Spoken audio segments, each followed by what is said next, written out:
آج کا انسان اپنے دکھ سے اتنا دکھی نہیں ہے جتنا دوسروں کے سکھ سے دکھی ہے۔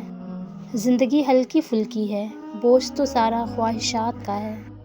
لوگوں کے ساتھ اپنے رشتے درخت کے پتے کی طرح سمجھو، جو رہ گیا پھل دے گا اور جو گر گیا کبھی نہ آئے گا۔ اگر کوئی تم سے کچھ مانگے تو ہنس کر دے دیا کرو اور شکر ادا کرو کہ اللہ نے تمہیں دینے والا پیدا کیا ہے، مانگنے والا نہیں۔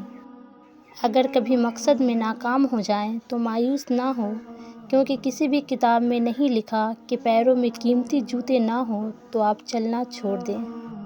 دنیا میں آپ کا حقیقی مقام وہی ہے جس کا اظہار لوگ آپ کے غیر موجودگی میں کرتے ہیں۔ اگر آپ لفظ آپ اور تو انسان کی حیثیت دیکھ کر استعمال کرتے ہیں تو آپ اچھے انسان نہیں ہیں۔ اگر والدین کی محنت سے اولاد ڈاکٹر بن سکتی ہے تو نمازی کیوں نہیں؟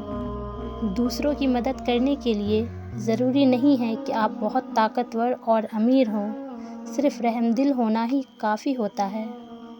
ذلت اٹھانے سے بہتر ہے کہ تکلیف اٹھاؤ۔ کوشش کریں جہاں رہیں وہاں اچھا کردار، اچھا اخلاق اور خوبصورت یادیں چھوڑ جائیں۔ لوگوں کی خدمت کریں، لوگوں کے لیے آسانیاں پیدا کریں، کیونکہ آپ تو چلے جائیں گے مگر آپ کا کردار، آپ کا اخلاق، آپ کی خوبصورت یادیں باقی رہ جائیں گی۔